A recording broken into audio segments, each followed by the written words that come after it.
on at an unprecedented pace and highlighting its assertiveness to become a global leader. Moreover, China's interest in Europe is increasingly expanding into new areas. But while Beijing is becoming a key player in European affairs, European countries are still struggling to find a coherent approach at EU level due to their diverging interests and views concerning China's presence in their economies. During the pandemic, there have been mixed feelings within the EU about the way China handled the crisis and used the provision of medical aids for propaganda purposes. And it also highlighted a clear EU's overdependence on imports from China, especially of viral drugs. This crisis showed that some changes have to be made by the EU in its relationship with China. And since neither the EU or Beijing can thrive without one another, we have decided to organize this panel with the aim of understanding how the diplomatic and economic ties between Brussels and Beijing might change in the future. On behalf of VOCA Europe, I'm happy to present today's speakers, the member of the European Parliament, Iuliu Winkler, Vice Chair of the European Parliament's Committee on International Trade, Henri Malosse, former President and member of the European Economic and Social Committee, Tim Rühling, Senior Fellow at the Swedish Institute of International Affairs, Richard Ghiasy, Senior Fellow at the Leiden Asia Center, and Stuart Lau, Europe Correspondent to South China Morning Post, who will be the moderator of the panel. The member of the European Parliament, Reinhard Bütikofer, was also supposed to be our fifth speaker, but unfortunately he had to attend a parliamentary engagement and therefore he cannot join us today. The panel will be divided into 2 rounds of questions to the speakers, then followed by a Q&A session and the conclusion. I remind you that this virtual panel is recorded and broadcasted. I leave the floor to Mr. Lau. Thank you. Well, thank you. Thank you for inviting me here to be today's moderator. And without further delay, we can maybe move on to our next session, which is the Q&A sessions with the fellow distinguished guests. So why don't we start with Mr. Winkler, because of course there's a lot of attention about the investment agreement, not just throughout the last year, but also in yesterday's EU-China summit as well. President von der Leyen has been basically calling on her Chinese counterparts to speed up with the process and to sort of level up the political attention for the investment agreement before any meaningful deal could be struck by year end. You sit in the European Parliament and you sit especially on this Committee on Trade. Could you tell us a little bit more about how you think about the process so far, and do you think China is giving the EU enough promise?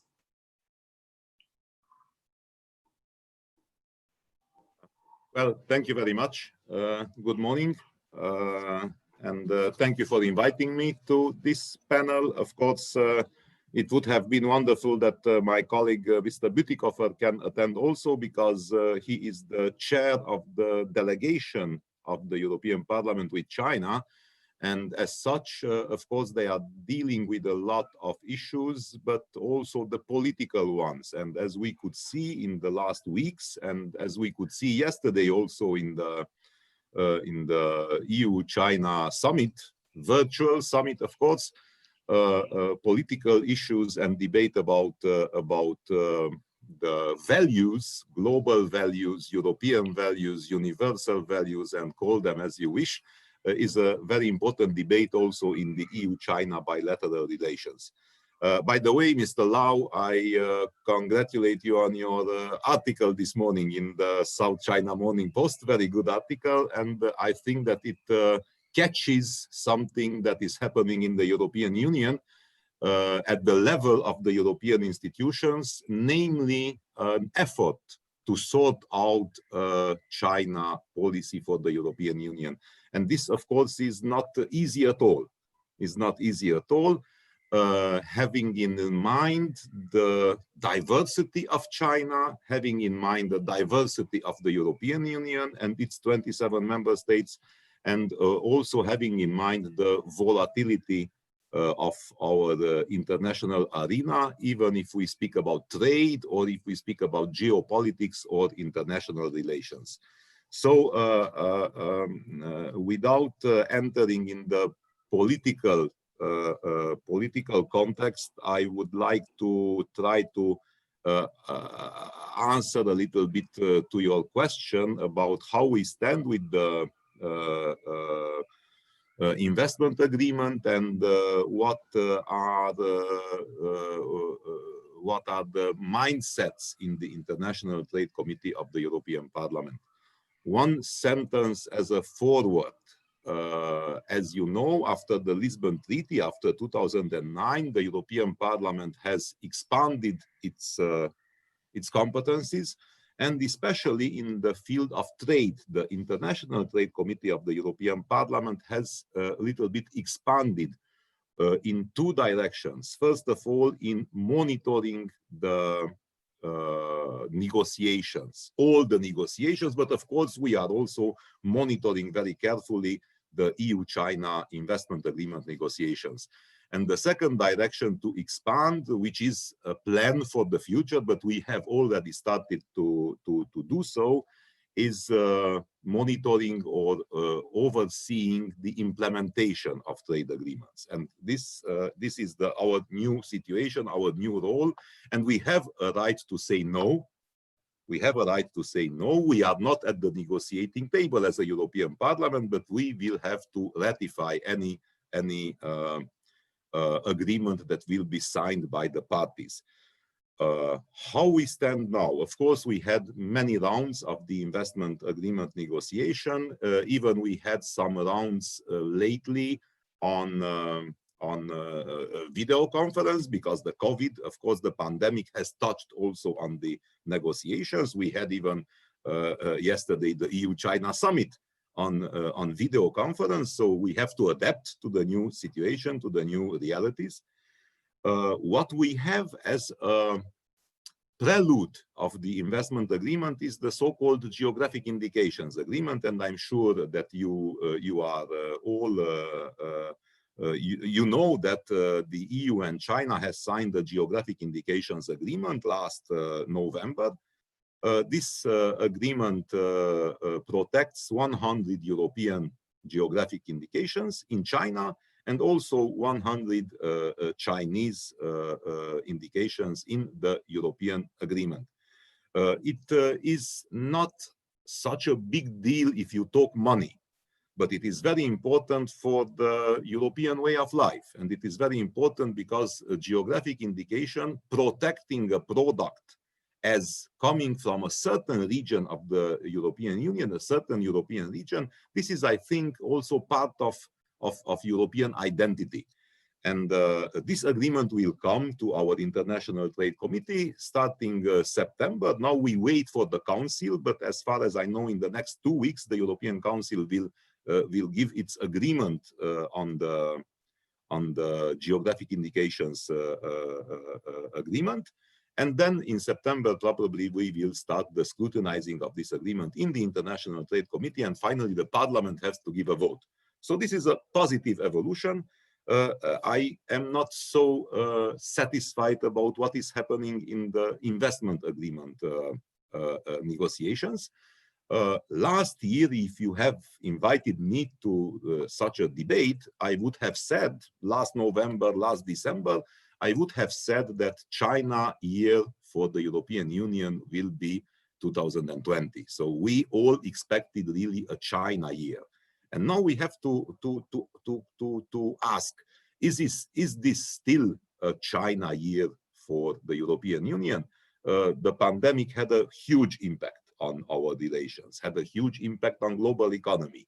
The pandemic has exposed some structural shortcomings of the European Union supply chains and the economic dependencies in quite strategic sectors from China, which are too unilateral dependencies that we can tolerate them in the future. So we will have to change, we will have to do something, and the change is in way. Probably I will have the possibility to speak about this also during this discussion. But anyway, what we expect from our Chinese partners is tackling the market distorting practices, state subsidies, state-owned enterprise, heavy subsidizing in public procurement, discriminatory behavior in market access practices, and also some illegal activities. When I say illegal, I mean illegal under WTO, under the World Trade Organization rules, regarding technology transfers, and also regarding IPR protection. So we expect, we salute the declarations. The declarations, political declarations, are very important, are very good, and are they give us hope. But in parallel with declarations, we expect concrete action. So we expect the proposals of our Chinese partners. And of course, if I come back to this question, can it be 2020? Can it be the year of China in the European Union?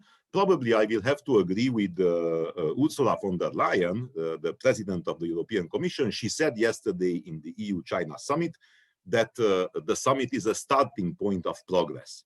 Interestingly enough, it is the same opinion that was presented recently, I think 5 or 6 days ago, by Jörg Wuttke, who is the president of the European Union Chamber of Commerce in China, who in an article, he wrote that 2020 will be, or is, the year of preparation for the big EU-China breakthrough, or the big breakthrough of the European Union regarding China relations.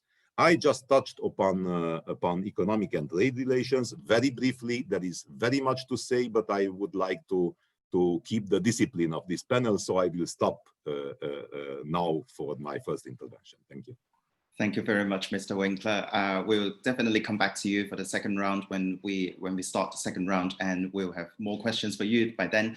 But let's for now move on to Mr. Henri Malosse, because Mr. Winkler just talked about the interest side in the overall EU-China relations. But we're also very much focused on values, because if we look at what the European Commission President or European Council President, they have a dual approach, which is to talk about interests, but also values.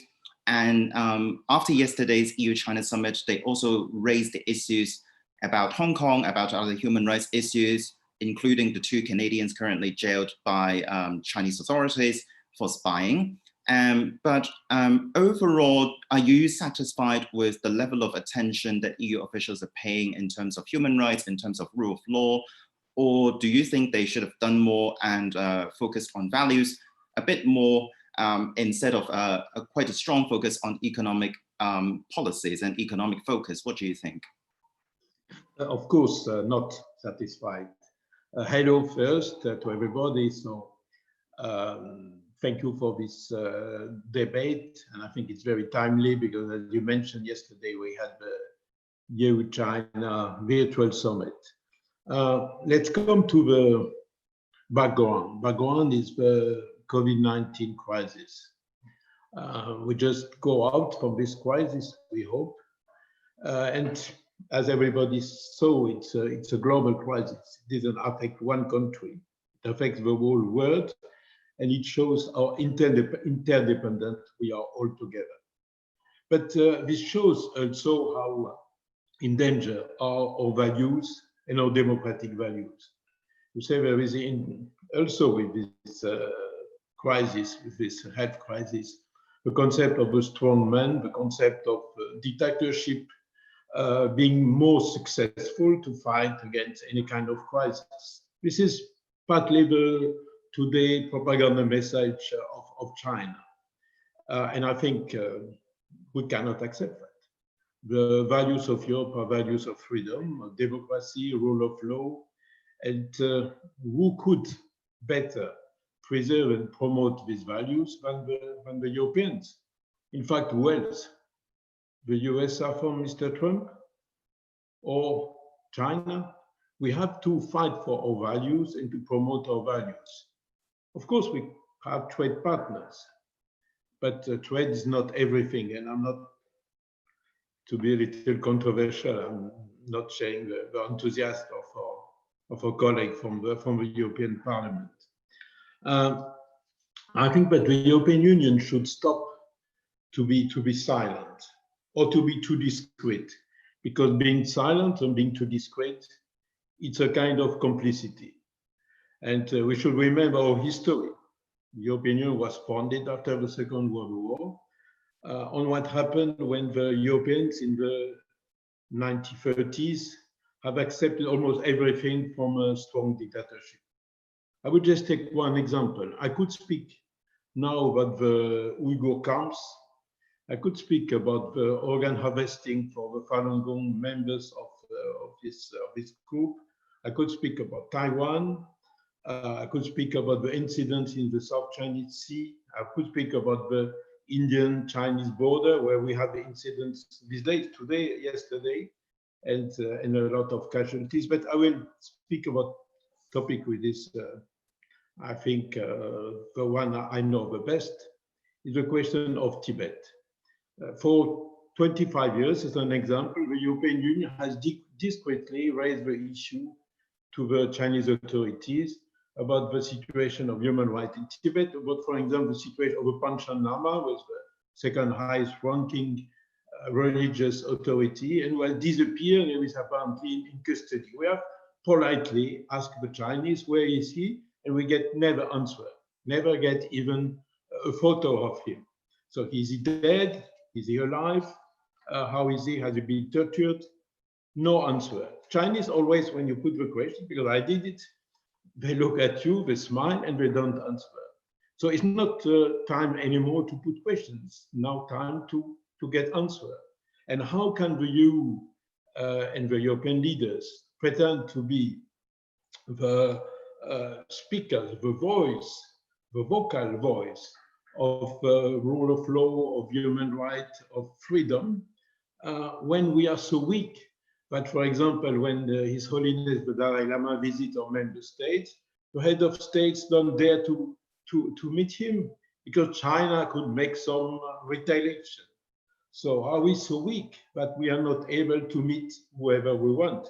We all know that the Dalai Lama is a very peaceful person. He promotes a middle way, he doesn't ask for separatism. We all know that his words are words of peace. This is why they are recognized by, I think, a very huge number of persons all over the world. He was welcomed in 2016 by the European Parliament, and I really recognize that Martin Schulz had this courage, although he was hardly criticized, also inside of the European Parliament. I paid a visit to His Holiness in 2014 in Dharamsala. I was also heavily criticized, also by the European Commission, by Mrs. Ashton at that time. And in 2016, when the Dalai Lama came to Brussels, he was just discreetly met by an advisor of President Winkler, but in a way that nobody could know it, and not too much publicity. What is that? I think the Europeans should really wake up and now stand for their rights, stand for their values. You mentioned the question of trade, and I will end with that.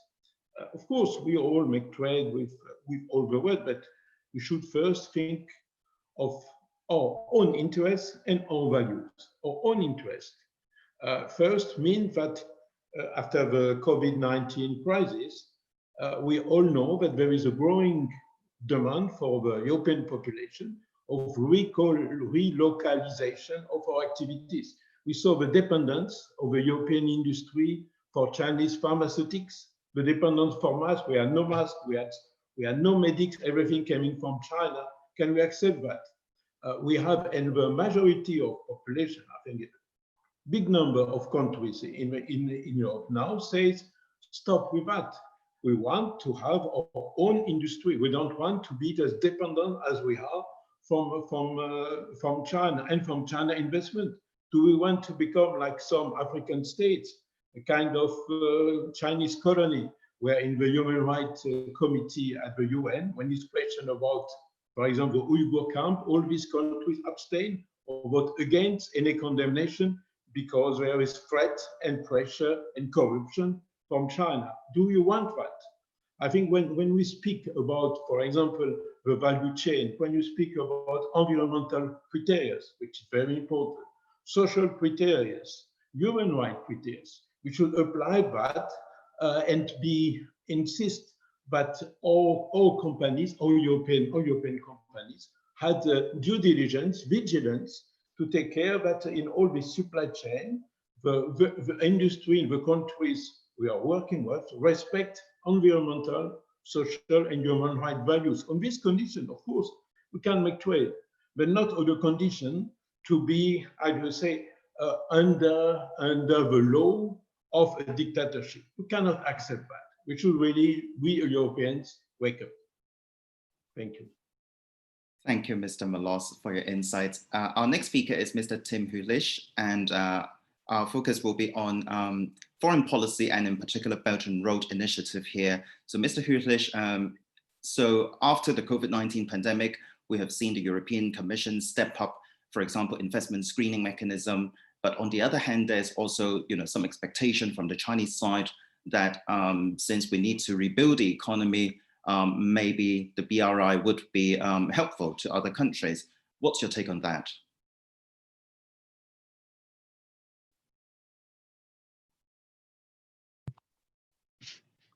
Thanks a lot for inviting me and for having me today. Yeah, I have to pick up a couple of words on Mr. Winkler and Mr. Malosse, because I would like to pick up on this question that Mr. Winkler has raised. Is 2020 a China year? And I mean, I think that 2020 is one of the China years for the European Union, really. 2019, we've seen the strategic outlook. And we've expected this year indeed to be a very different kind of China year. That I would certainly agree with. Several summits with maybe a breakthrough in the investments negotiations. And that's maybe unlikely to happen. The leader summit in Leipzig is already cancelled. But I think we do sort of see also with the new commission sort of a re-evaluation within the European Union of the relations with China. And that's probably to be continued next year as well. But I think it is a very interesting time, not just 2020, but including 2020. If we consider COVID-19, disinformation, the European Parliament, I think excellent resolution from last week. If we look at sort of the proposal from Mr. Borrell to have a dialogue with the US, a European American dialogue on China, if we see what's happening in Hong Kong and discussion, what does systemic rivalry mean? I think we are in a very fascinating phase within Europe of debating our relations to China in 2020. So that's why I think it is a China year for the European Union, one of several, and on a very different kind. And I think that's also why I think that the statement Mr. Malosse has made was extremely important, because it's really a time when we see these sort of realignment or renegotiation of how we relate to China. And I think it is indeed a time to also think about our values and just recognize that speaking up really helps us. And it's not a weakness. We won't suffer that much from it. If you talk to a bunch of business associations like the BDI in Germany, you see they haven't been punished for calling out on China as a systemic rival, but they've taken more serious now. The same for Business Europe. So I think sort of having a clear focus, speaking out, being very clear is actually helping Europeans. I'm not quite sure where exactly Europe will end up in its relations with China, but I think it's really a moving target here. Now to your question on BRI, and we'll be short on this because I've already used some of my time here. think we have to sort of remember or think, what is the Belt and Road Initiative? The Belt and Road Initiative, of course, we can see it as a catch-all phrase and just say, well, all Chinese foreign affairs is the Belt and Road Initiative.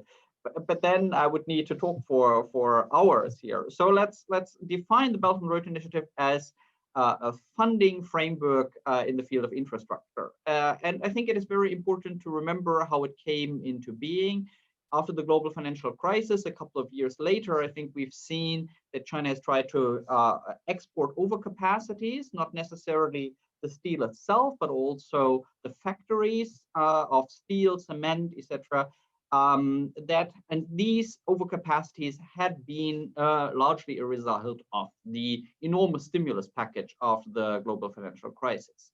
It was also an attempt, I think, to develop the market, foreign markets, in the context of economic reforms. One aspect was to internationalize Chinese technical standards to actually get access to markets in third countries. And finally, I think it was also seen as an opportunity after the global financial crisis in China, that where the West had been really struggling with the global financial crisis, where China saw the opportunity to boost its status, to project its power more actively. And that, of course, also correlated with a rise of nationalism within China. It was also a reaction to the necessity of economic reform in the country. Now, this was sort of the motivation to start. Not all of this has been successful, but I think that has been sort of largely the motivation from China. Now, the situation post-COVID-19, we also face an economic crisis, but I think it's a very different one. China is burdened with huge amounts of debt, of non-performing loans in China, and we already see a split differences within the Chinese leadership on how to deal with, on the one side, the financial situation, the difficulties of the financial system, and on the other hand, sort of the need and the requirement to have a stimulus for the economy to preserve employment, the employment situation in China. And also, I think we see that in terms of ambition and the status opportunities, it's very different. I mean, COVID has come from China, and yes, Trump has done everything to sort of help China get back into the picture here. But nonetheless, I mean, the elections are coming up in November, and I think many countries around the world are also waiting who's going to win in the November elections. So I think if we take that together, China's opportunities to sort of develop the Belt and Road further. I mean, China has admitted just, I think, a couple of days ago that around 50 to 60%, according to official figures, of BRI projects are heavily burdened with COVID-19. And if they say it's 60%, it's probably 95%. I mean, of course, some of that will reoccur. Nonetheless, I think I would be surprised if we saw the heyday of the Belt and Road Initiative anytime soon again. It will not disappear. I mean, there's clear incentives to keep it. It's also a project of Xi Jinping, but I don't think it will fly as much as it has been in the past. What does it imply for Europe? Just two sentences, and then I'll stop. I think we already looking back into the past, we need to see China is not a philanthropist here. I mean, China hasn't spent money on where it's most needed for Europeans. And I don't say this to blame China. I mean, this is happening around the world. All states are sort of seeking their own interests. But just compare when Italy signed the Memorandum of Understanding and sort of joined the Belt and Road Initiative. Compare, that was the same trip when the Chinese leaders not just came to Italy, but also to France. And Italy just got a fraction of the investments that France got, simply because China had a stronger interest in economic assets from France. And the same applies if you look at Germany, not willing to join the Belt and Road Initiative. Sweden, the only European country who has not been willing to even participate in the last Belt and Road Forum in Beijing, receives quite a number of investments. It's almost at its highest level in history. So maybe we need to sort of think again, how important really is the Belt and Road Initiative here? Our expectations, whatever hopes for investments from China related to the Belt and Road Initiative might be a bit overestimated and might be even more than in the past disappointed. And challenges, I think, remain, but that's more related to China's broader economic and foreign affairs. I think the Belt and Road Initiative, personally, I don't see this flying in the coming years. Thank you, Mr. Rühling. And now we turn to our last speaker, Mr. Richard Ghiasy, and we'll talk a bit about military situation in China and the Asia-Pacific region. And we know that Josep Borrell, the High Representative for Foreign Affairs, recently made a gaffe when he seemed to be saying that China is not really playing a role that would threaten world peace. Of course, he later on clarified that he was simply repeating the Chinese official stance. But some commentators are also saying that this probably explains the sort of European view to Chinese military threat, which is probably more confined to the Asia-Pacific region, in which, of course, America is a player, which indirectly means that Europe is away from it. I mean, give us an overall sense of the military situation in Asia and how you usually explain to European people here.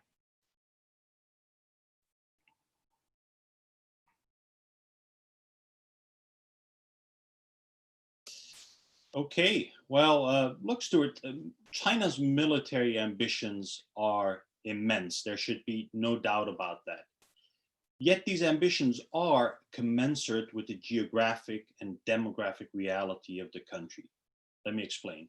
China has the longest land border in the world, the most neighbors, 14 of any country in the world, the largest population, and one of the least blessed maritime environments you can imagine. In military capacity and projection power, China is still far behind the US, partially behind Russia, and in terms of military technology, behind Japan, Israel, and select European powers too. Now, because China can still not match the military supremacy of the US, its prime competitor, China will continue to develop military capacity and aim to project power in non-conventional warfare, such as cyber, and conventional warfare in every region that it deems strategic. Now, the most strategic regions to China are its adjacent regions: Central Asia, South Asia, Southeast Asia, Northeast Asia, and East Asia, and the possible threats that emanate from these regions. But still more so, China will focus on its most vulnerable flank. That's the maritime domain and perceived threats from mostly the US Navy. Now, as a historically and predominantly continental power, China has no military threat to speak of from land by either the US, Russia, India, or Europe. It is therefore very driven to develop its blue water navy. And China will focus, as you mentioned, Stuart, very much on the Western Pacific in order to immobilize maritime threats. And it will focus also on the Indian Ocean to secure its supply lines: energy, goods, food, non-food. It will not focus on the Atlantic for now. Now, the Indian Ocean and the Western Pacific are distant places to Europe. But Europe does have considerable economic and security interests in these far-flung regions and will need to make sure that it has the naval power to protect these. Now, to China's neighbors, its immediate neighbors and its extended neighbors, China's military ambitions can be and generally are perceived as a threat. We need to take two factors into consideration, though. One is, historically, China has typically been a defensive civilization. Now, while historical conduct is no guarantee for future conduct, this defensive mindset is quite ingrained in the Chinese policy psyche. I absolutely agree that during Mao, there was a strong deviation from this mindset. But I would say that today, China is doing anything in its power to be capable to defend itself and its interest militarily, no doubt. And two, great powers, you can label China as a great power now for sure, always attempt to dominate their region. You look at the US, for instance, it got rid of every European power in its region in the mid and late 19th century. even waged war with Spain in the final years of that century to take control of the Caribbean. So China is no exception to the great power role. But back to the EU, Europe, I would say that much more so currently than the threat of China's military aspirations, much more pressing are by far the economic and technological competition with China. In addition to non-conventional warfare, such as cyber and diplomacy. Now, this said, I do support more autonomous European military capacity. I think that this domain is far too strategic to leave to other actors. Thank you. Thank you, Mr. Ghiasy. And we now move back to our first speaker, Mr. Winkler, MEP. And we just talked about the investment agreement in the first round. So in the second round, why don't we talk a bit about the overall trading relationship between EU and China? I think one particular problem that for a lot of European countries that they've seen in the COVID-19 pandemic is the over-reliance of supply, especially of vital drugs or PPEs from particular countries. How do you propose European countries diversify their supply in the future? And is it possible at all, given that so much of the supply is actually based in China or a very few number of countries, is it possible at all to diversify the supply? Thank you for this second question. Very, very valuable and very diverse remarks from the panelists and from the speakers. Let me make an introduction also to reflect a little bit on what has been said. So first of all, about our overall relation with China. I think that the communication of the Commission last year, which mentioned the 4 types of engagement of the European Union with China, is a very valuable one. Anyway, I can speak on behalf of the EPP. I am a member of the European People's Party in the European Parliament. And I can speak on behalf of EPP when we support this approach. So it's very clear that China and EU are cooperation partners. We have a large institutional framework of cooperation in very diverse domains. I will not read them out. Then, of course, we are negotiation partners. And as you very well said, we are negotiating an investment agreement, but we are negotiating also lots of issues, for example, modernizing the WTO. And I'm very satisfied that China seems to be a genuine partner in modernizing the WTO and in generally speaking, modernizing the whole global multilateral rules-based system. We have a huge number of institutions, global institutions, and we have to be able to rely on them in future too. Because when you dissent, when you have an argument, when you have a problem, you have to rely on rules. There is no other possibility to conflict resolution than to rely on a rules-based system. Then, of course, we are competitors, and it's very clear that the EU and China are competitors. Again, there is a huge array of domains, starting from trade, investment in third countries, artificial intelligence, new technologies, and you name it, domains in which we are clearly in competition. But this competition has to be a fair one. There's no problem with competition, but it has to be a fair competition. So we need the famous level playing field that we are speaking so much about in our investment and trade relations. And finally, indeed, as our speakers have highlighted some of the issues, we are rivals, and this is something to acknowledge. The EU and China are systemic rivals, first of all, regarding our values. And here I come to Mr. Henri Malosse and his observations. Yes, of course, the European Union is a value-based association. We are, of course, interest-based association also, but we base our policies on values. And this is a very important discussion. And the perennial discussion in the European Parliament. We should never forget our values while we are in cooperation, in negotiation, in competition, or even in rivalry with our Chinese partners. So this is a very complex relation that we are speaking about. So it's not about trade versus values. It's not about choosing. Either we choose our democratic values or our global or our universal values. Either we choose to build up trade. No, it's not a choice that we have to make. We never abandon our values. Then coming to the issue of dependency and the concrete questions.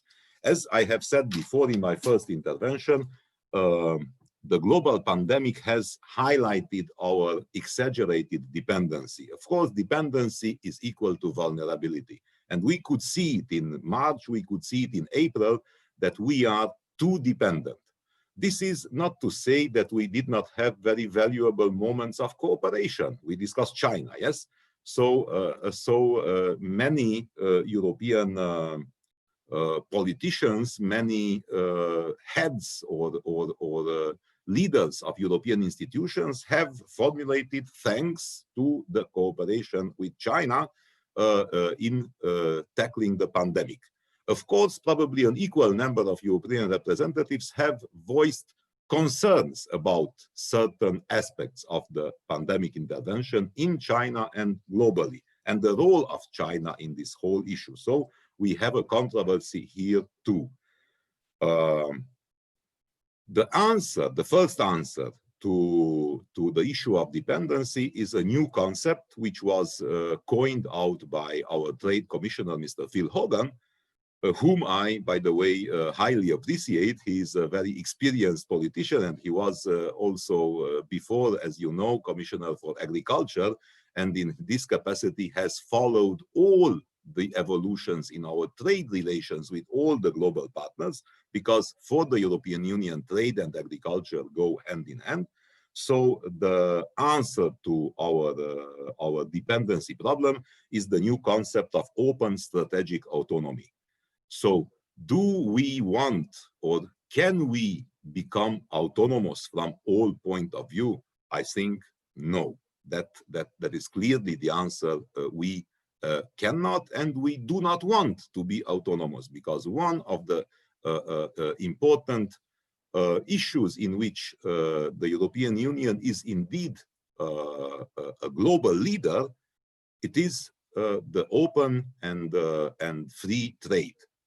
Once again, trade has not only to be open and free, it has also to be fair, but trade is a very important instrument also for spreading, disseminating values. And we know very well that when we discuss about the new generation of trade agreements, we discuss about trade and social and sustainable development issues, the TSD chapters in our new agreements. When we discuss about the enforceability of those trade and sustainable development clauses, then we are at the chapter of disseminating European values. What does, in this case, open strategic autonomy mean? I'm not sure we know already, because strategic. Which are the strategic sectors for the European Union industry and economy overall? I'm sure that if we ask, we have 31 participants to this panel. If we ask the 31 participants, each one of them, please name the strategic sectors for the European Union, we will have quite diverse answers. Of course, energy is strategic.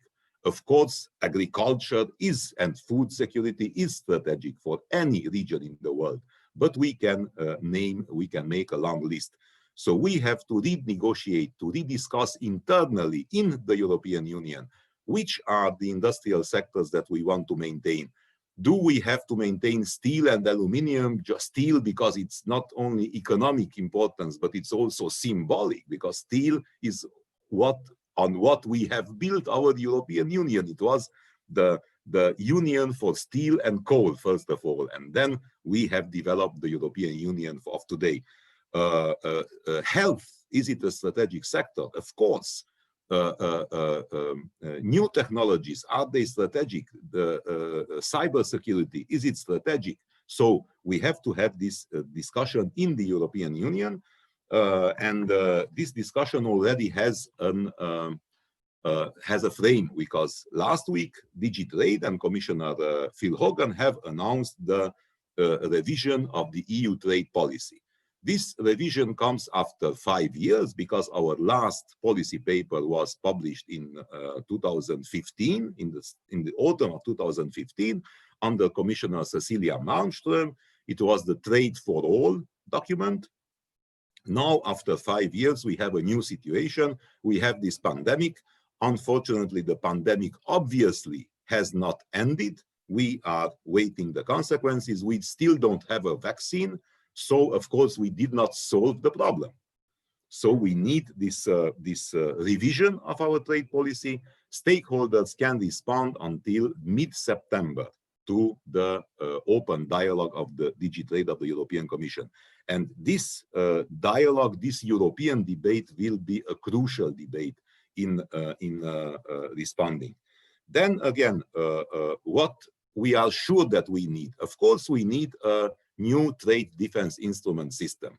The TDIs are quite outdated in the European Union's case. So we have to, do we need to become protectionist? No, but we have to protect, we have to support without being protectionist. And when can we find out that we become protectionist? Of course, when we break WTO rules. So that's why I said also before, WTO and the international rules-based system is crucial. So we need a revamping of the WTO. We need a revamping of our toolbox for the European trade defense instruments, state subsidies instrument, foreign direct investment screening instrument, and all those will be parts of our response to our dependence problem and lack of resilience problem. Of course, we have different responses also. Just think about the European Union's bilateral trade agreements. We have 76 FTAs. We are negotiating now with Australia and New Zealand, very valuable and absolutely like-minded democratic partners. But we had a huge success recently. We closed the first FTA, free trade agreement, with a developing country with a different system as the European Union, namely Vietnam. So if we can agree with Vietnam, surely we can agree with China also. Do we have to depend only on China? Absolutely not. Do we need diversification? Absolutely yes. Can we be autonomous, like isolationist? Absolutely not. Do we need free trade and do we promote free trade? Yes, we promote open and free trade, but fairness also. So we need fair trade and we need level playing field, so that reciprocity can be the rule and not the exception. Thank you. Thank you. Thank you so much for your insight, Mr. Winkler. I'm sure there will be a lot of questions directed to you in the Q&A session. So I hope you can join, you can stay with us and join that session as well. So we now move back to Mr. Malosse, and we were talking about human rights just a while ago. And of course, one of the biggest issues that the EU was talking with China about yesterday was the situation in Hong Kong and the national security legislation. And Ursula von der Leyen, the European Commission President, talked about very negative consequences if China pushed ahead with the law. But so far, there's no indication that Europe is going to be as tough as Washington or London in considering sanctions, for example, Magnitsky Act, and so on and so forth. Do you think the European Union could do more in this regard?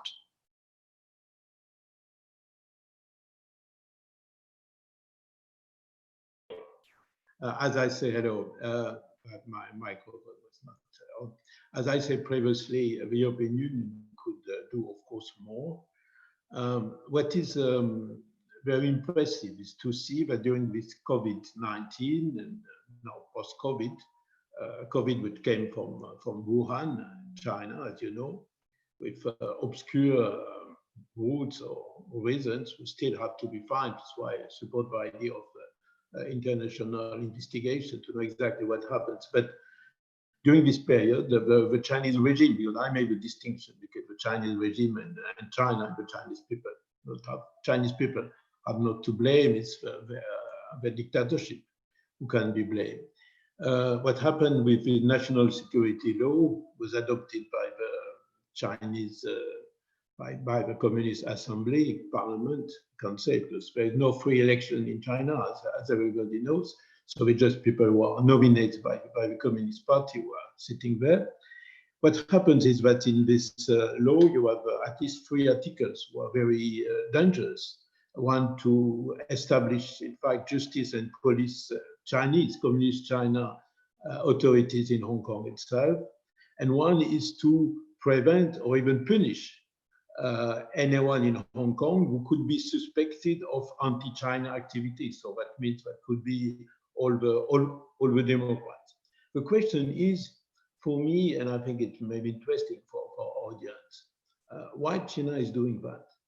Why China used, in fact, this COVID time, not just to threat and to aggress Hong Kong, but also to threat and aggress India and the Indian border, to take some islands from Vietnam in the South Chinese Sea, in the Parcels Island, to threat Taiwan again, to threat Japan. Is it a sign that China is preparing, is accelerating the recovery of Hong Kong, which is foreseen for 2047?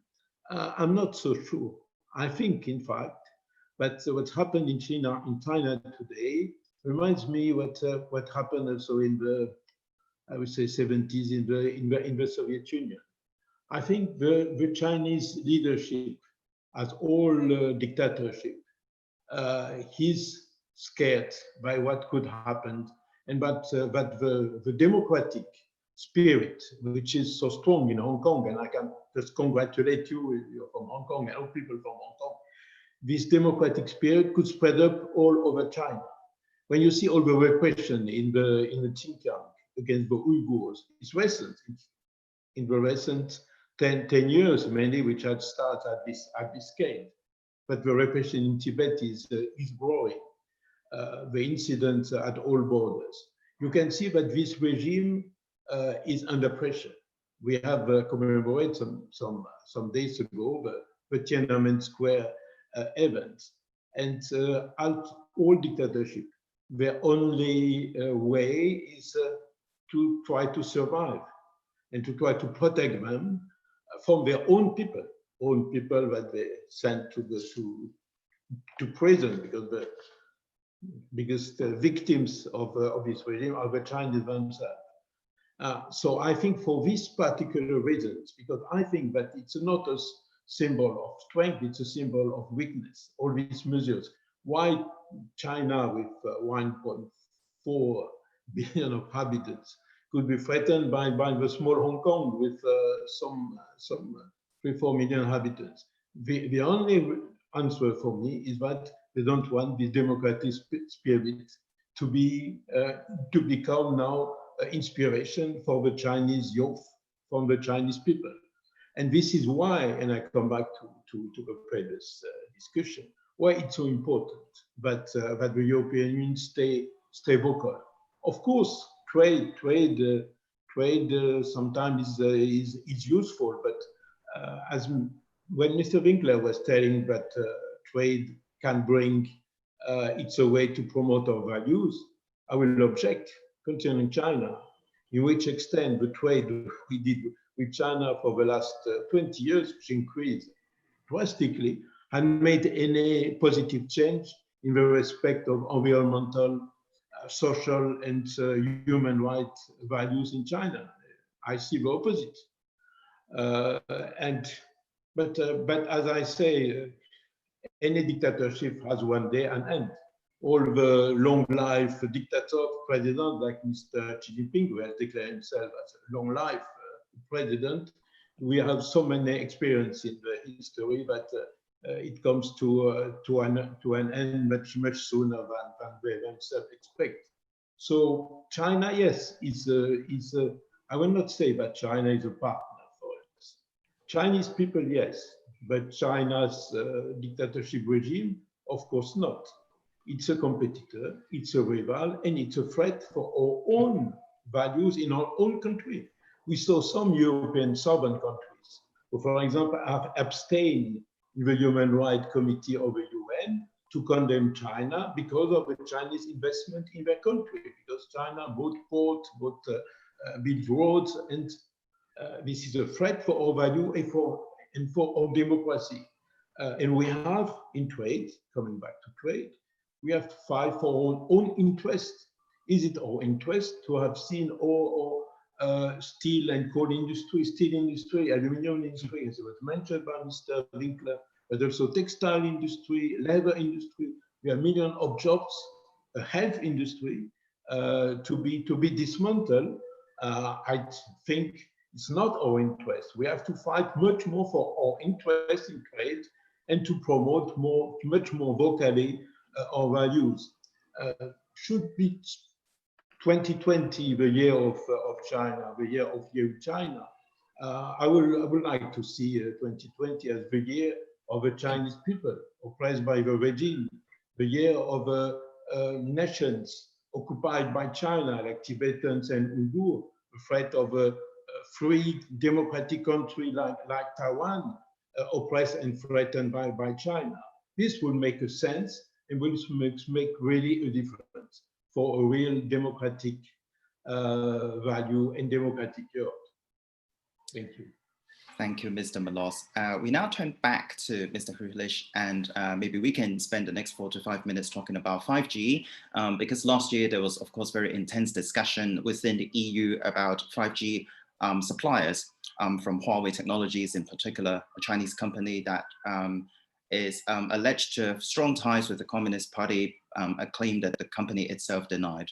And can you tell us what is your expectation in the next year or so about the sort of strategies, the sort of policies that European governments might undertake in relation to 5G policy? We've seen some European governments, in principle, agreeing, Huawei and every operator to operate in their respective countries. But also, if you look at some other countries, the UK, for example, trying to phase out Huawei by a certain time frame. Do you see the sort of post-COVID-19 geopolitical situation possibly being a hurdle to Huawei's development in Europe? Thanks. So I have 45 minutes to respond. That's excellent. No. Yeah, well, to answer your question in one sentence, I think, yes, there will be a hurdle in the post-COVID-19 world for Huawei. I think we can see that. We can see the impact of COVID-19 on Huawei. I think the clearest probably in the United Kingdom, where we have signs that Canada will also turn away from Huawei. We have this initiative from the UK to have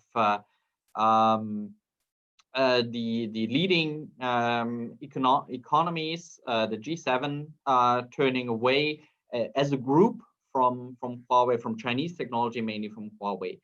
Interesting, I think, is to sort of recall what this debate is all about. I mean, we have been very much focusing in the public debate on cybersecurity issues related to 5G. And I think there have been mainly two concerns being raised. One, espionage, and the other sabotage. Espionage, I think, is pretty straightforward. The question here is whether the inclusion of Huawei technologies provides a better opportunity for Chinese authorities to spy on Europeans. On sabotage, I think that might not be as self-explanatory. Here, the fear is that if we use Huawei technology, it would be easy for China to take out our whole 5G networks. We call it a kill switch.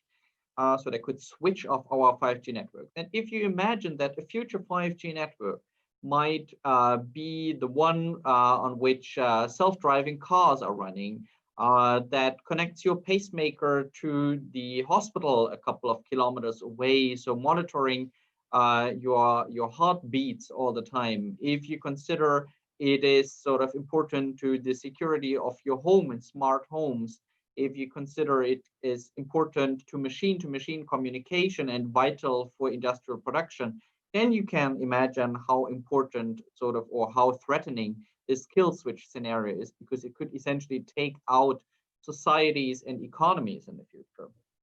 The challenge here is, or the absurd aspect here is that if you talk to technicians, to engineers, to hackers, they say, well, China has the capacity of espionage and sabotage, and whether you take out Huawei or not doesn't make a huge difference. I mean, it's a serious issue, and we could debate here the technical details on how to at least increase the cost of espionage and sabotage for China. But the real issue here is taking out Huawei from the network might simply not be the solution. But there's another issue related to the question of how we deal with Huawei, and that is the technology dependencies and its geopolitics.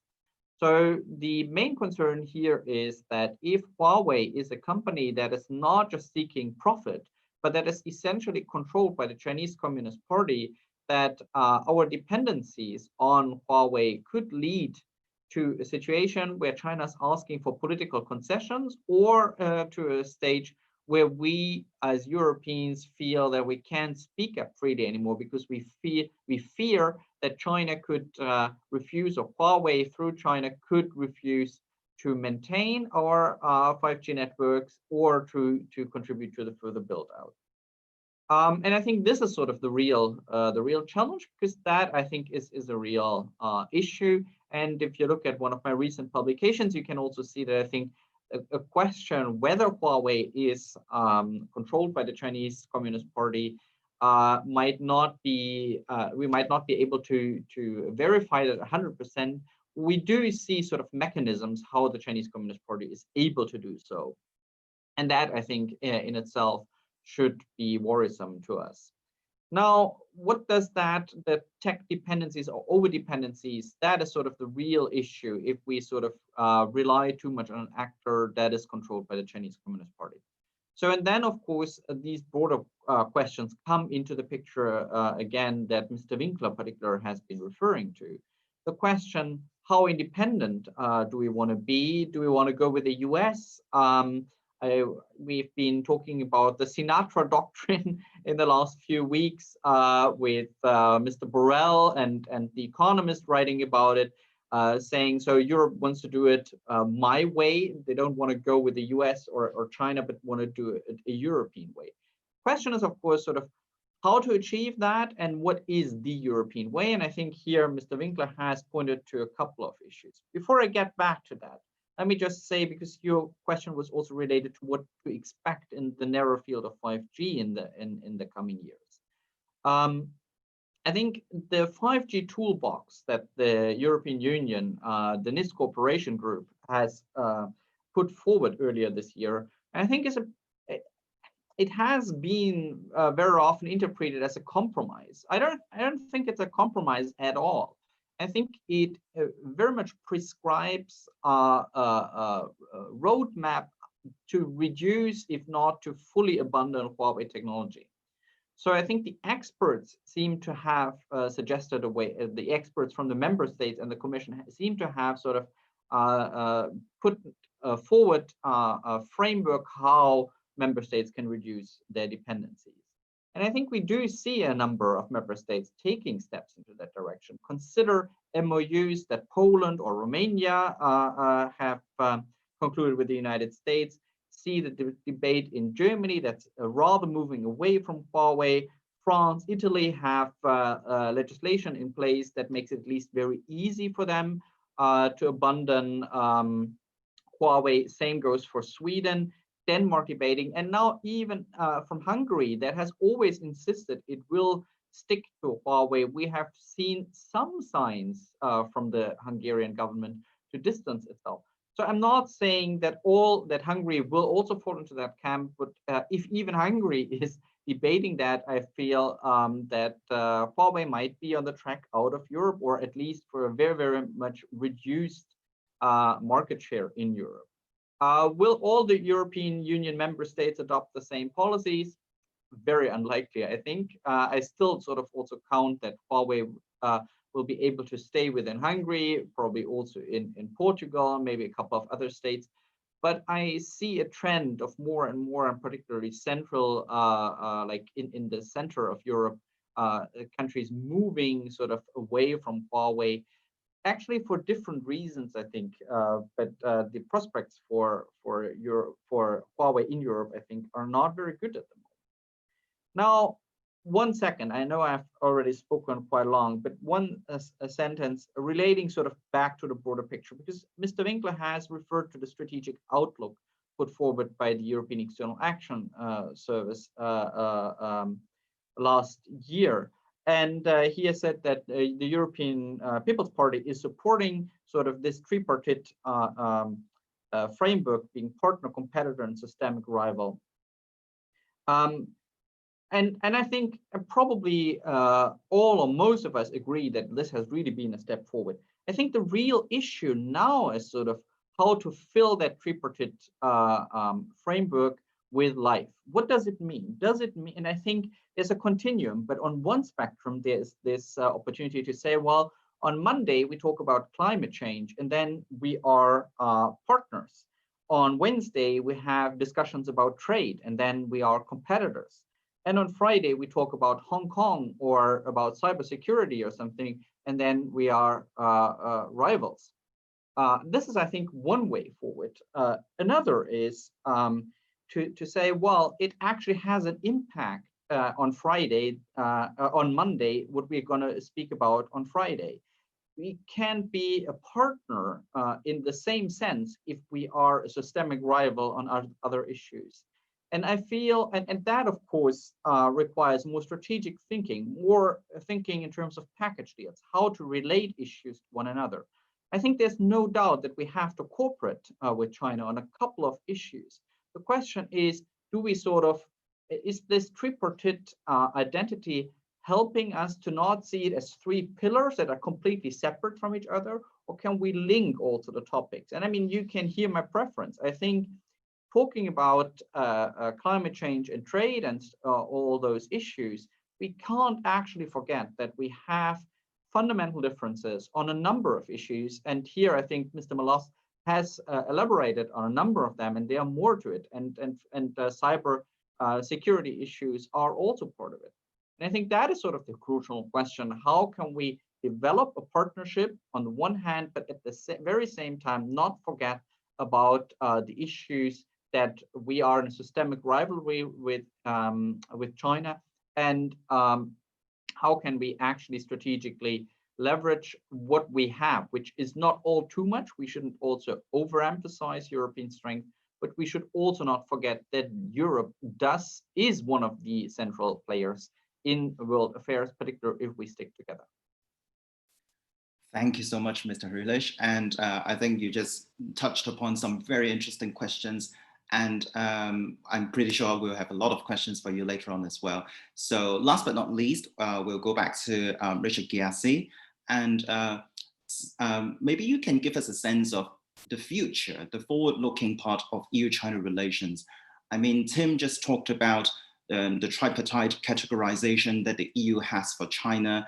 Borrell, the HRVP, was also trying to explain the systemic rival part, and then he was saying something about EU is not really trying to create a systematic rivalry. So that also caused a lot of confusion among policymakers. So give us a sense from your perspective, how the EU-China relations in future would look like, and is it a note of positivism? Is it a note of rivalry? How do you interpret this? Sure. Well, look, relations will become much more selective between the EU and China. And I would say even in general among major and great powers. And what do I mean by this? Technological, economic, and security competition, and these three are all interlinked, between China and the EU have and will continue to intensify, with or without an agreement on investment. There should be no doubt about this. The EU will seek more autonomy. China already has sought that for many decades, but may even increase it in response to an EU shifting stance. In some cases, the EU, Japan, the US, and India may even cooperate and hedge against China in certain sectors. Now, this shift is driven by two factors. The first factor is over who calls the shots. In other words, who sets the standards in the fourth industrial revolution. Traditionally, the power that has led an industrial revolution has led, or at least co-led, the world. Britain led the first industrial revolution, Europe and the US the second, US, Europe, and to a smaller degree, Japan the third. But this unfolding fourth industrial revolution, driven by the digitalization of the world, is likely to be co-led by the US and China. The EU too, if the EU puts enough strategic effort into it. Now, we live in an era where neither China, the US, nor the EU wants to go to armed conflict with one another. Therefore, competition proceeds mainly through the economy and directly tied to that technology.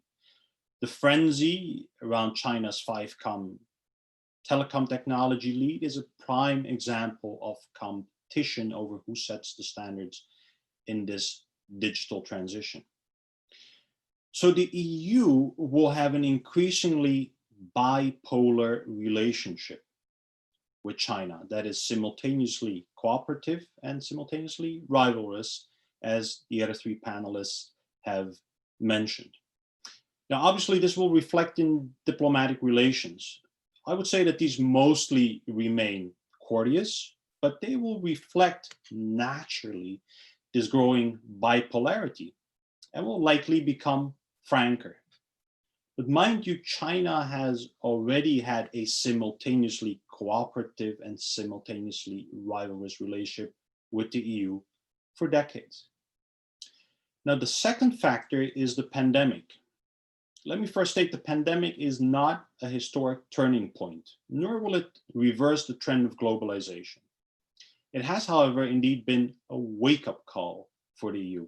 It was mentioned before, and it has catalyzed a number of mostly pre-existing trends. The pandemic has exposed, among other things, the strategic need for indigenous EU supply chains of, among other things, pharmaceutical and medical supplies. For example, EU dependence on China for many medical supplies is strategically just sheer folly. So inevitably, between the EU and China, trade and investment will open up for less strategic industries, yet become more select, much more protective for strategic sectors.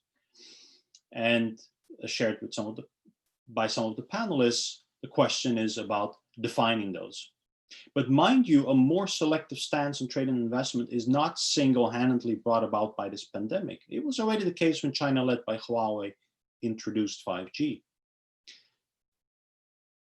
Now, in sum, the relationship in the future will continue with mutual interest. It will continue with mutual engagement. It will definitely not get as ugly as the Sino-US relationship, but it will become more bipolar. Thank you. Thank you very much, Mr. Ghiasy. And we now open the floor to the participants if they have a question for our participants. And so in the meantime, I actually got a couple of questions myself, and one to Mr. Winkler and one to Mr. Ghiasy. And my question to Mr. Winkler is, what happens if there's no investment agreement by the end of this year, which is the self-imposed deadline? What would you say, the European Commission should do? Should there be more diversification? Should there be more investment screening? Or should the talks keep going on until one day you can persuade the Chinese government to make the changes you want? And my second question to Mr. Ghiasy is, Mr. Borrell's full title is actually High Representative for Foreign Affairs and Security Policy. In the latter half of his title, do you think there's any element of China, of Asia, that might be instilled in his role, or do you think the EU's security policy is basically totally away from Asia, totally away from China? What would be your take on this? So maybe Mr. Winkler can start with the first question. Thank you very much. Well, this year, to conclude the investment agreement, I wouldn't say this is a deadline. This is a political ambition. Nobody can and nobody will put deadlines to the negotiation process of the European Commission. It's DigiTrade negotiators that are negotiating, but you know the very complicated process of the European Union. So the member states, the Council is giving the mandate. The European Parliament is monitoring the negotiation process itself, even if it's not at the negotiating table, and the Commission does the negotiations. We have the very clear standpoint of the European Parliament, which was formulated over and over again, no speed over quality. So if we have our objectives fulfilled, if we can reach the common ground, if we can have an agreement which is good for our companies, for European companies, for European jobs, and finally for European people, then we will have an agreement. And it is very clear, that's why I emphasized the new competencies of the European Parliament, and especially of the European Parliament's International Trade Committee. We have the right to say no.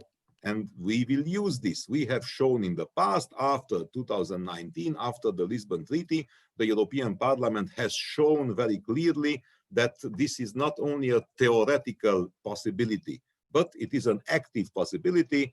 If we don't feel like we are satisfied, if we don't feel like the agreement serves the interests, the best interest of European companies, of European people, of European job, of European values, then this agreement or any agreement will not have the green light from the European Parliament. So, of course, this would be, once again, not a deadline, 2020, but a political ambition. It would be a good sign because, as has been highlighted by all the speakers, we have such a vast array of bilateral issues to solve.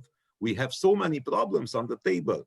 We have so many differences in our views, in our values, in our objectives, in our future vision, that any agreement would serve the progress. Any agreement is good. And by the way, about the trade's role in disseminating European values, probably we will not change the regime in China using a trade agreement or an investment agreement, but probably this isn't even our means. We do not want something like this. What we want is to maintain the dialogue channels open, to maintain the cooperation, and in the four issues of negotiation, cooperation, competition, and systemic rivalry. Of course, we would prefer. I speak for myself. I speak for the politicians in the International Trade Committee, but I think I speak for many of the people, and I speak for companies also largely, that we would prefer the open channels of communication. We would prefer to have each year a small progress, or we would prefer even to have years with huge progress. I hope that this political objective can be fulfilled, but it will become a reality only if our expectations are met. If not, then we will continue the negotiation. We will enter into 2021. In the meantime, we will have our new trade policy document probably at the end of this year. And of course, that accents in the European Parliament. You see, 10 years ago, not many people talked about trade and sustainable development. Not many people talked about environmental clauses. Not many people talked about social clauses. And today, everybody is being very attentive of these issues. So things are changing. Europe is changing as the world is changing, of course. We need trade, but we need that the beneficial effects of trade have to come in forefront. So if we don't conclude until December, then in January we will continue. Thank you. And Mr. Ghiasy, maybe you can also respond to my second question before we move on to some questions that we are already seeing on the chat box. Sure. Well, Mr. Borrell's security agenda should include, and I'm sure it does include, Asia for quite a number of reasons. Asia on aggregate has the largest population. Asia contributes on aggregate most to the growth of world GDP. The markets in Asia, from ASEAN to South Asia to China, are all highly strategic to the European private sector and their interests. But also the EU has supply lines that reach as far as East Asia, Japan, South Korea, that bypass China. Energy interests from Southwest Asia, also known as the Middle East. But also, if you look at the power balance in the Atlantic is marginally shifting, I would say very marginally in favor of Europe, the EU at the moment now with what's going on in DC. But in Asia, the power balance is shifting quite dramatically. Mostly, but not exclusively, brought about by China's reemergence and China's aspirations. Now, the EU has interests there, the reasons I mentioned, trade supply lines, but also in a number of cases, territorial interests in the Indo-Pacific, England, for instance, France as well, and wants to make sure that there is dialogue, that there is stability, that there is predictability as this power balance shifts. So absolutely, the EU's own security, the EU's future security is narrowly tied to that of Asians. Thank you, Mr. Ghiasy. And I've seen a couple of questions from Kasia Zalechowska. So the second one is actually very specific on the Belt and Road Initiative. So I think maybe Tim could help us here.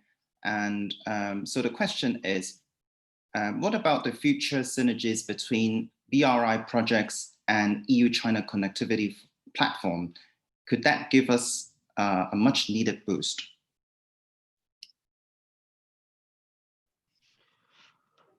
I don't know. It really depends on how we sort of see that. I mean, there are synergies, and I would never oppose cooperating with China on the connectivity platform and try to relate the connectivity platform to the BRI. The question sort of is, what kind of projects, what kind of conditions under which these BRI projects are we talking about here? I think from the European perspective, it is very clear that a number of rules have been met, and Mr. Winkler has been referring to this need before in a different context very, very clearly. So if BRI projects comply to a number of rules regarding transparency, regarding procurement, etc., then why not? I mean, of course, there would be no reason to not cooperate. I'm the last one to advocate that. At the same time, if you look at the share of Chinese contractors getting BRI projects and compared to local contractors, then the share is not very encouraging. Most of the Chinese funds for those projects go to Chinese companies.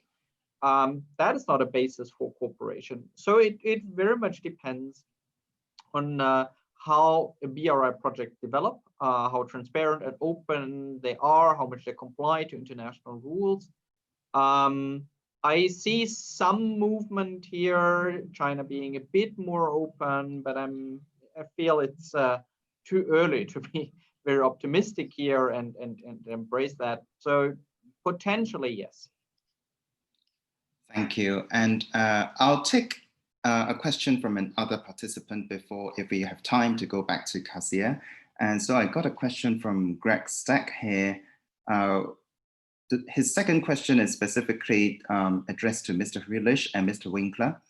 And maybe I can start with that one because it's more targeted. And so the question is, do you think that we will see a move away from a fragmented approach to EU-China relations outlined in the Strategic Outlook 2019 to a more holistic approach connecting different issues, for example, the Parliament resolution on human rights? And are we going to see a shift here? So would you, maybe Tim could respond to that first? Well, on the division between the Parliament and other EU institutions, I think this is a clear division of labor for a long time, and I think it will stay that way. The European Parliament has, in its resolutions over the years, always been more principled, more insisting on European values in the relations with China. That is not a surprise, I think, because the competences in foreign policy for the European Parliament are limited. It is the Council, so the member states, and it's the Commission who needs to actually implement EU foreign policy as such. So I think here this division of labor will continue, I think. And I would also argue that we have had sort of good experiences with that. European Parliament has, I think, very successfully played the role of reminding other EU institutions of the values. And if I can't help it but credit the European Parliament to a significant extent to these at least clearer words from von der Leyen and Michel yesterday on Hong Kong. I'm not saying that they should have not gone any further. Greg knows I would have loved them to go further, but I think the division of labor, I think, is built into the institutions and it has worked well. Is Europe as such going to be driving a more united policy? I hope so. I'm at best cautiously optimistic. I don't know. I maybe on a number of issues, COVID-19 has brought us a bit together. I'm not sure. That could easily blow up again. I'm not that optimistic here. And also, if I may add just one more thought, I mean, I have probably made it pretty clear before that I would like to see a strategic linkage between the partner, competitor, and rival aspects. But what I don't want to say here is, of course, that we can't cooperate with China. So obviously these three roles continue, and the way forward cannot be that we go to China and say, oh, we're not going to cooperate with you on climate change anymore unless you do something on Hong Kong. So it's really a balancing. It is, and I don't have sort of the grand solution to offer here, how to sort of balance between the need to cooperate, even though we disagree on a number of issues, but at the very same time also say, well, we can't just cooperate on some aspects, and they say, okay, then we have to accept that we have different viewpoints in others. So it's really a fine balancing act, and I think what is really necessary within Europe, and that is maybe the only hope I can give, that maybe we could start such a debate on how to actually fill these three different roles with life, how to connect them, and also think a bit about criteria, how to find priorities in our policies towards China. And I think there could be much more to do, and maybe there will be a bit way forward, a unitary European China policy. I hope so. Thank you. And Mr. Winkler, would you also like to add a few words on Greg's question? Yes, just to try to be very brief, because this is a good title for the new conference that we could start after the lunch break. So let me just ask you, is Europe speaking in one voice regarding Russia or Ukraine or Turkey? Obviously not. So how come it could so easily speak on one voice in relation with China? It cannot, at least it cannot for the moment. We had a very rare, we have, because it's still in the present time, we have a very rare one voice moment in relation to the United Kingdom in the Brexit issue. But that's a different kind of geopolitical context. So we have fragmentation in relation with China. We have sectorial fragmentation. We even have geographical fragmentation inside the European Union, the 16 or 17+1 issue and many others. So this is a situation. We have to make the maximum out of it. We have to build brick by brick. We have to build as the Great Wall was built some hundreds of years ago. We have to build this unique or united European voice towards China. It is not easy. It has to be based on values and on interest. Probably it's much easier to unite values because there is a broader agreement on values at the European Union level than it is at the agreement on interest. But we can build this in a cooperative way. What I think is crucial that we have to continue the dialogue.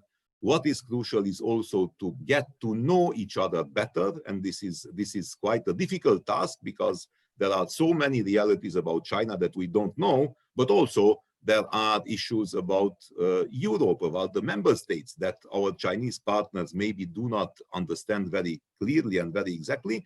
And in this whole time, the world is changing rapidly around us. We have the COVID crisis today, but we will have another crisis tomorrow. That's sure. I don't know which one, but it's sure that different types of crises will come in following years. So we have to build up resilience. Resilience is linked a little bit with the unity of the European Union. And now after the Brexit, after the COVID crisis, you know, we have this conference on the future of Europe, which should have been started already in May this year. It was the COVID which changed the plans, but the conference on the future of Europe will continue, and it will bring also, together with other forms of dialogue, it will bring more clarity. So I'm optimistic also. I don't think it will happen tomorrow, but I think that the direction is towards more European cohesion towards China.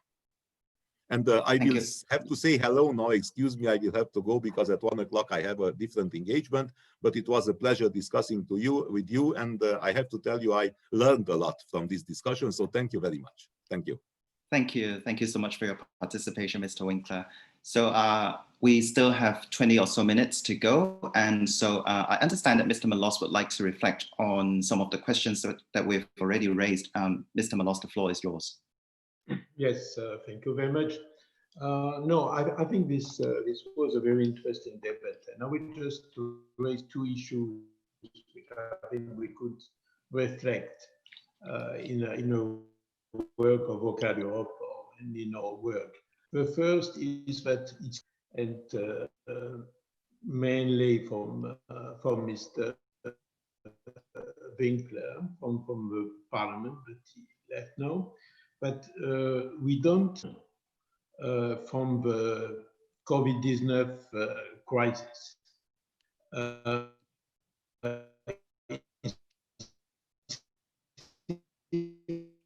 That we are doing business as usual, as we don't have with the health sectors, but we don't see that there is a big movement among the European population for relocalization.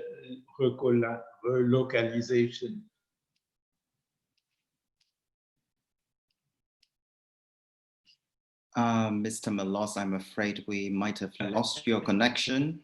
And you should hear what Mr. Macron says. Merkel. Yes, is it okay now? Can you try again? Yes, can you hear me now? Yes, we can hear you now.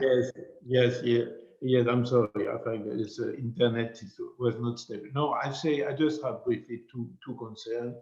The first is that listening to the debate and listening to Mr. Winkler particularly, we can fear that we are doing business as usual. but the COVID crisis didn't exist. And we hear from this COVID crisis, we learned a lot about our too strong dependence from China in a lot of sectors, including in our health, mask, medicaments, and so on, and the threat coming also from China. We hear that there is a growing concern, not just about population, but also against European leaders. Listen to what Mr. Macron says during the crisis and other leaders about the questioning of the trade policy of the EU, the too much dependence, the too much, as Mr. Winkler says, the trade didn't make any progress in human rights. If you see the situation of not just of China, look at Pakistan with SPG and with the deterioration situation of human rights. My second question, my second concern is I was very interested by the demonstration of Team Rühling, about this necessity of taking the China relation as a whole, not to divide. It's easy to divide environmental issues and then human rights issues. We live in a global world. We see the health situation very important. And to show also, and I was a little disappointed not to hear that from a parliament member, any compassion for all the victims of the communist regimes. Hundreds of people in Hong Kong have been put to jail because they are Democrats. Millions of Uyghurs have been put in camp for decades. This incident at the Indian border where Indian soldiers had been killed. We saw what happened in the South China Sea. So where is the solidarity? Where is the act? As there is a Tibetan act of a US Congress, as there is Uyghur Act was voted last week by the US Congress, and I would say the question of Mr. Easy I saw was also, should we have, it's not for me the question, but you should follow or not follow the US way. It's a question to be clear on what we want. One trade for the last decades, the European has is in deficit, and from this region. It's not the European Union, it's mainly China.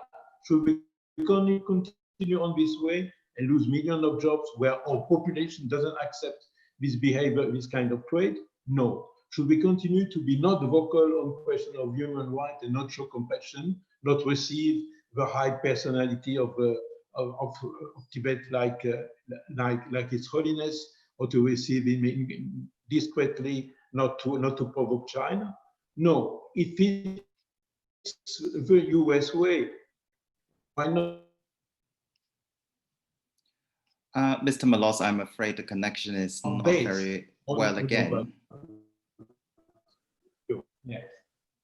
Would you like to try to reconnect, and then maybe we can go back to you afterwards? And for the time being, we have another question from Mr. Tudor Fabian, and his question is addressed to either Tim or Richard, depending on who's interested to comment on it. And so his question is, when the European Union's member states lack a clear common threat assessment, how can one come up with a coherent policy on tackling wedge strategies of divide and rule by coercive actors in creating economic or technological dependencies to be exploited for political aims?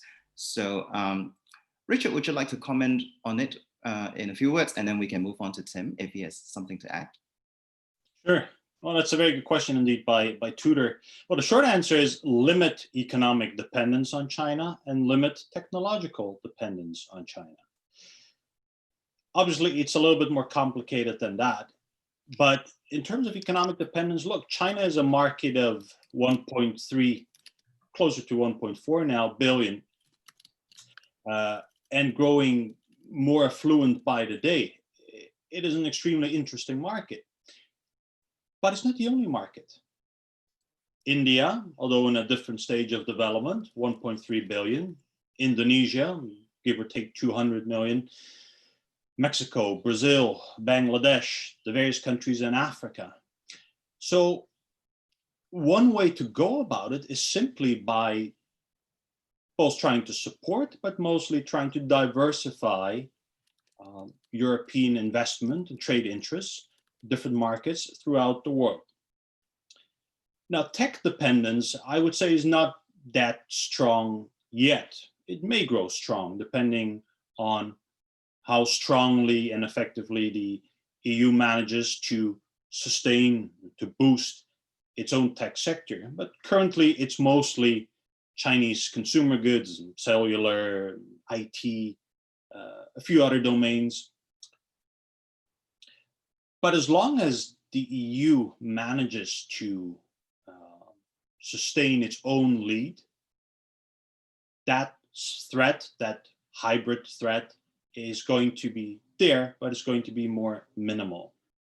Now, obviously, the EU also needs to set up a clear body, or perhaps a commission with a very clear agenda that assesses all these threats, not just from China, but any threat. Now, the EU is unity in diversity. Yes, it's not diversity in unity, which obviously complicates it. And as was mentioned before by Mr. Winkler, different interests, different geographic realities, different stages of economic development. So what Brussels systematically needs to do is it needs to address these concerns in Southern Europe, in Central Europe, and Eastern Europe. Now, these threats, I must add, are not just from China. Basically, the EU has threats in almost every wind direction, not necessarily the north, but from the west, the eroding relationship with the US, from the south, the issues in North Africa, in the southeast, Turkey, the Middle East, and instability there, in the east, Ukraine, Russia. Internally, obviously, certain levels of populism and disintegration. So it's a host of factors, of which China is one. Now, ideally, different US bodies, obviously including the European Parliament, should get together and should propose such a body or commission, I would say ASAP. Thank you. Thank you, and over to you, Tim. Yes, I can second everything that Richard said, so I will be very brief here. I think we shouldn't overestimate Europe's capacity to influence China. I think that is important to know. But we should always bear in mind there's I think 3 levels of effects that our China policy has. One is on China, and that's what I said might be limited. The second, I think, though, is internally. Do we stand up for values that Mr. Malosse has also called for? Has also an effect back on us Europeans. How do we see ourselves? What is our own identity? What does it make with Europe? And third, I think it also might have effects on third countries. How do they see? Is there an alternative to China? If not, Europe stands up against certain economic practices, against certain political values, then who else should? So I think we have to put that also into context here. But the question was also sort of, what do we have at our disposal? What should we do? Richard has referred to the issue of diversifying our supply chains. I would still say, well, Europe's market power, market access is still something we can leverage. And I would also say the status, China's international status, its reputation, does of course not only depend on Europe. But if you see Xi Jinping participating yesterday in a format that is supposed to be just one to be taken by Li Keqiang, then I think it is an expression of how serious Europe is being taken by China at this particular moment. Has to do with the situation in the United States, certainly. But I do think Europe is seen as sort of a credible actor in world affairs to give reputation or to withdraw reputation from China. That is something we can draw on. And I also second everything that has been said on EU cohesion, something that is not just important in relation to China, but also in relation to China.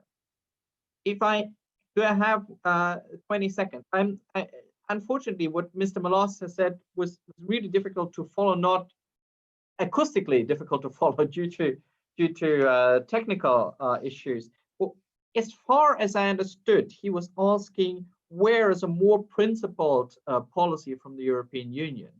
And I mean, I'm certainly the first to say that Europe has been really weak on in responding to the national security law.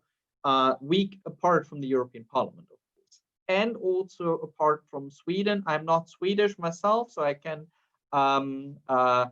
positively refer here to the country that hosts me at the moment, Sweden being the only country who put in the European Council sanctions against China onto the table. So I'm really disappointed with the EU's response, or the Commission and the member states' response to the Hong Kong issue, no doubt.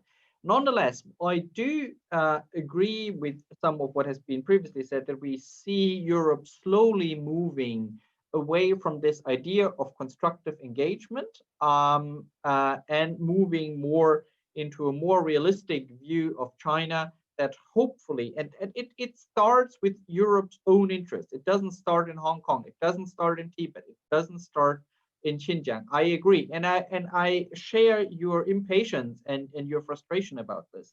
Nonetheless, I mean, I do see sort of Europe moving to get more realistic. That provides me at least a tiny bit of hope that we'll also get more principled on that. And as I said before, I think this would have positive effects on us Europeans too.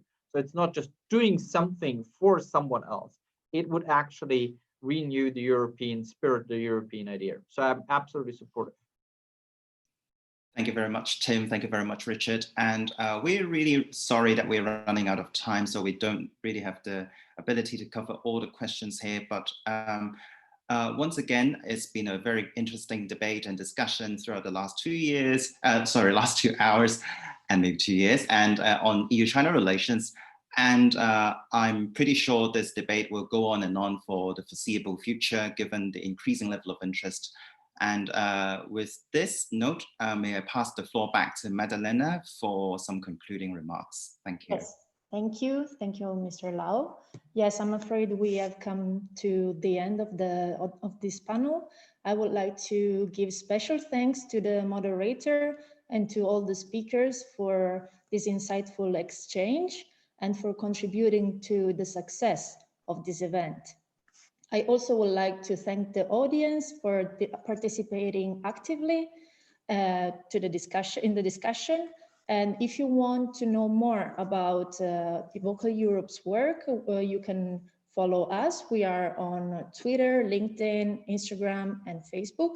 And I just want to say thank you to all of you and have a good day.